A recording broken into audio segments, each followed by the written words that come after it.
Buenos días, mi nombre es Luis Martín Jaramillo Sánchez, soy estudiante de Medicina de la Universidad de Guayaquil y este video es para la Cátedra de Bioquímica 2 a cargo de la ingeniera Rosa Vega Villasís. En este video voy a hablar acerca de las lipoproteínas. Para entender el tema de las lipoproteínas tenemos que tener conocimiento de que la sangre de nuestro cuerpo se encuentra compuesta principalmente por tres sustancias: glóbulos rojos, glóbulos blancos y plaquetas y el plasma sanguíneo. Dentro de este plasma sanguíneo vamos a encontrar principalmente agua, proteínas plasmáticas y otros solutos. Dentro de estas proteínas plasmáticas vamos a encontrar a las lipoproteínas. Entonces, ¿qué son las lipoproteínas? Para poder definir a las lipoproteínas voy a dar uso de la maqueta que realicé con la clasificación de estas que voy a describir posteriormente. Entonces, vamos a poder definir a las lipoproteínas como un complejo macromolecular que está compuesto, como su nombre lo indica, por lípidos y por proteínas. Este complejo va a contener un núcleo que está compuesto por lípidos hidrofóbicos, como podemos observar aquí, triglicéridos y colesterol esterificado. Y su capa externa va a estar compuesta por lípidos hidrofílicos y polares, como pueden ser los fosfolípidos y el colesterol libre, además de también presentar algunas apoproteínas. Antes de describir la clasificación de las lipoproteínas, algo importante que tenemos que conocer es cuáles son las características que hacen que estas sean tan indispensables para nuestro cuerpo.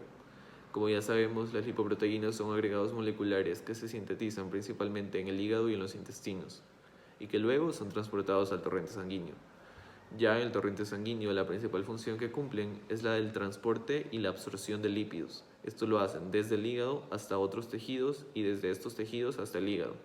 Esto lo logran haciendo que los lípidos hidrófobos sean compatibles con el medio acuoso, que es la sangre, logrando su transporte hacia los tejidos donde son necesarios. Como siguiente parte del video vamos a hablar acerca de la clasificación de las lipoproteínas que hemos representado en esta maqueta. Para entender la clasificación de las lipoproteínas es necesario saber que se deben clasificar de acuerdo con su densidad, característica que está directamente relacionada con la proporción de lípidos y de proteínas que componen a cada una de estas. Es decir, la densidad va a venir condicionada por su tamaño y por su relación lípido-proteína.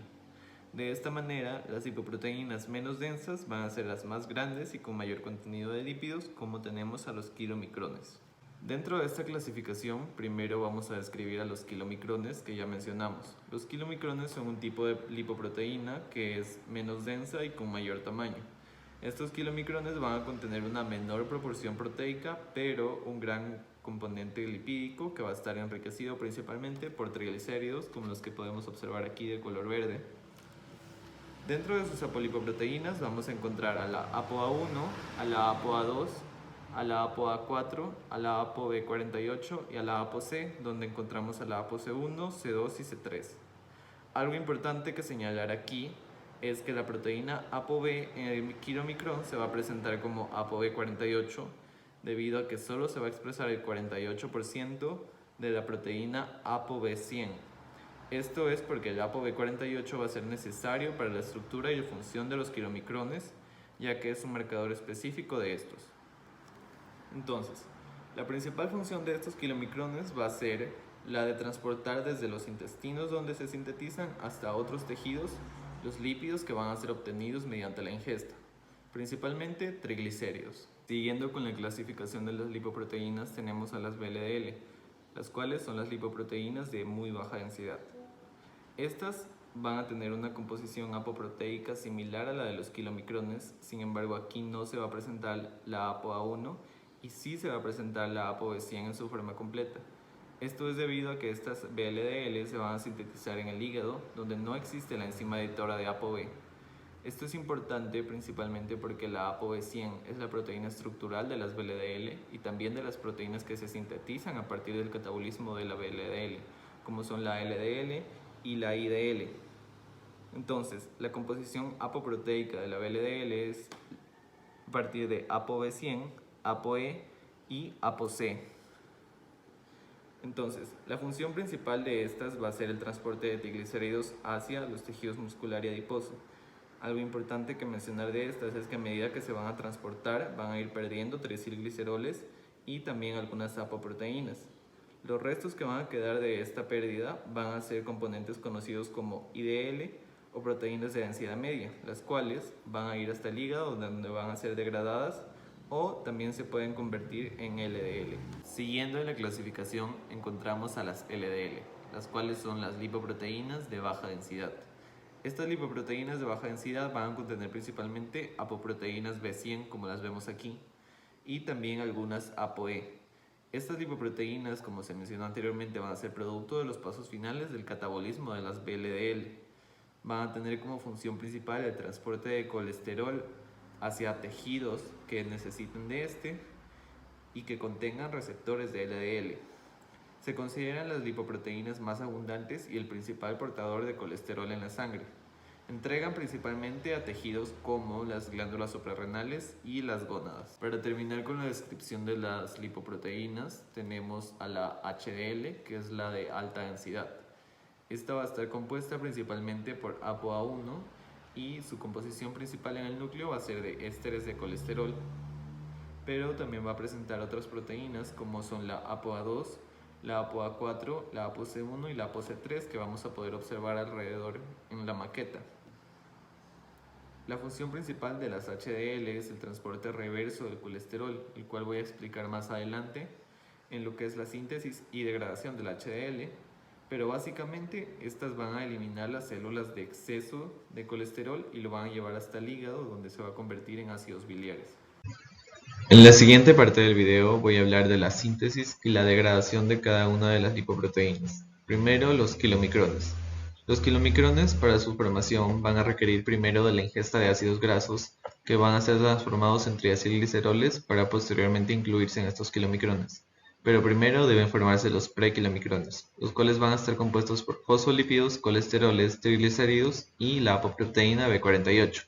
Una vez formado este prequilomicrón se va a transportar desde el lumen del retículo endoplasmático hasta la vía secretora del complejo de Golgi, mediante una serie de eventos. Una vez en el lumen del complejo de Golgi, el kilomicrón se va a asociar a la ApoA1 y se va a convertir en un kilomicrón naciente, los cuales van a ser liberados a través de la membrana del enterocito hacia el torrente linfático. En el torrente linfático van a adquirir complementos de apoproteínas desde las HDL que también van a estar presentes en la circulación. Una vez en el torrente sanguíneo, los kilomicrones van a cumplir su objetivo, que es la de entregar los triglicéridos que van a ser degradados por la lipoproteína lipasa.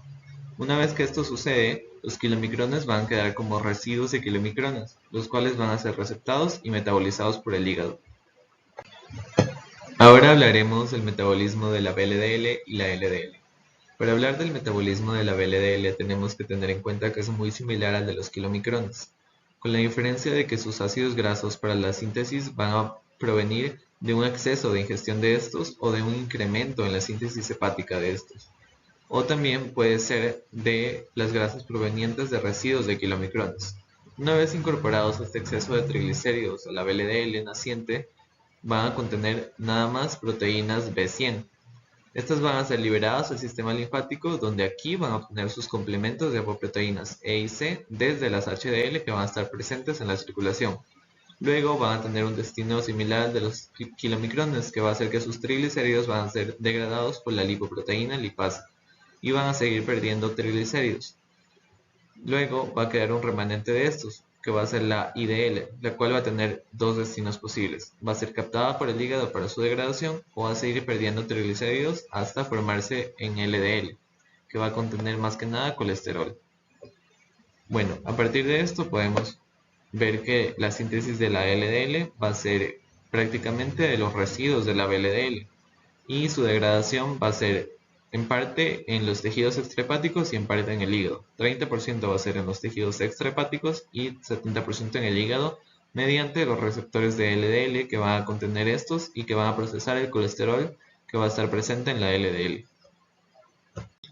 Para finalizar con el metabolismo de las lipoproteínas, vamos a tener el metabolismo de las HDL. Estas van a poder sintetizarse ya sea en el hígado o en el intestino. Y al salir de estos van a tener una función principal que es la de ayudar a la síntesis de kilomicrones y de VLDL, proporcionando ApoC y ApoE. La HDL naciente va a consistir en bicapas de fosfolípidos que va a contener una ApoA y un colesterol libre. Aquí la LCAT y el activador LCAT APO1 se van a unir a esta HDL naciente y el fosfolípido de superficie y el colesterol libre se van a convertir en ésteres de colesterilo y en lisolecitina. Los ésteres de colesterilo no polares se mueven hacia el interior, mientras que la lisolecitina se va a transferir a la albúmina plasmática. Esto hace que se genere un núcleo no polar formado una HDL esférica. El principal componente lipídico de las HDL van a ser los fosfolípidos y la ApoA1, la cual va a activar la LCAT y la LCAT va a catalizar la transferencia de grupos acílados de la lecitina al colesterol que va a provenir desde las membranas celulares de tejidos extrahepáticos, de IDL y de kilomicrones remanentes. Esto va a producir que los ésteres de colesterol se disuelvan en el núcleo de la HDL, convirtiéndola en HDL2 y en HDL3, las cuales son ricas en colesterol. Para la degradación de estas se va a hacer debido a que el hepatocito posee receptores para la ApoA1.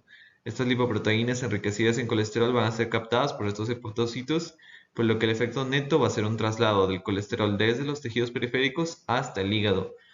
Por esto es lo que se le llama transporte reverso del colesterol. El hígado excreta el exceso de colesterol como sales biliares. Es por este proceso por lo que el colesterol asociado a la HDL se le va a denominar colesterol bueno, porque el colesterol que ha sido recogido en los tejidos va a llevar a su secreción. Para culminar, voy a hablar acerca de algunas patologías que se van a ver asociadas a las lipoproteínas y a su mal metabolismo. Como tenemos las dislipidemias. Las dislipidemias es lo que se le llama el conjunto de trastornos del metabolismo de las lipoproteínas y la producción en exceso de estas o una producción baja de estas. Como por ejemplo tenemos a la dislipidemia causada por el exceso de secreción de VLDL por el hígado. La producción en exceso de VLDL es el más común de las dislipidemias y se presenta con un cuadro clínico de niveles de triglicéridos elevados en ayunas, con bajas concentraciones de HDL y con incrementos variables de LDL. Se detectan algunos factores de riesgo vinculados al exceso de VLDL como la obesidad, la intolerancia a la glucosa o la hipertensión. Algunos factores principales que inducen la excesiva producción de VLDL son la obesidad, la resistencia a la insulina, alto consumo de carbohidratos, consumo de bebidas alcohólicas y demás. Esta enfermedad es tratada de acuerdo con su causa, ya que puede ser causada ya sea por malos hábitos o por alguna otra patología remanente. Como última patología a presentar, tenemos aquí la aterosclerosis. La aterosclerosis es la enfermedad que causa la acumulación de grasas, colesterol y otras sustancias dentro de las arterias y en sus paredes. Esta acumulación de sustancias se va a denominar placa o ateroma, el cual puede provocar un estrechamiento y un bloqueo en el flujo sanguíneo, lo cual además puede provocar un coágulo que puede reventarse. Los ateromas son lesiones complejas que van a tener elementos celulares como el colágeno y lípidos. El avance de la lesión de estos ateromas es atribuible principalmente a su contenido de colesterol no esterificado y ésteres de colesterilo. El colesterol en los ateromas se va a originar a partir de lipoproteínas circulantes. Las lipoproteínas heterogénicas incluyen las especies de lipoproteínas de baja densidad como la LDL, de densidad intermedia como la IDL y de muy baja densidad como la VLDL. Todas van a tener la lipoproteína B100. Los remanentes de kilomicrones que contienen ApoB48 también son heterogénicos. Los síntomas de aterosclerosis no suelen aparecer hasta que una arteria se estrecha o se obstruye tanto que no puede suministrar suficiente sangre a los órganos y a los tejidos. A veces un coágulo sanguíneo va a obstruirse por completo en el flujo sanguíneo y va a desencadenar un ataque cardíaco o un accidente cerebrovascular. Esta enfermedad debe tratarse dependiendo de cada paciente y de su antecedente. Muchas gracias.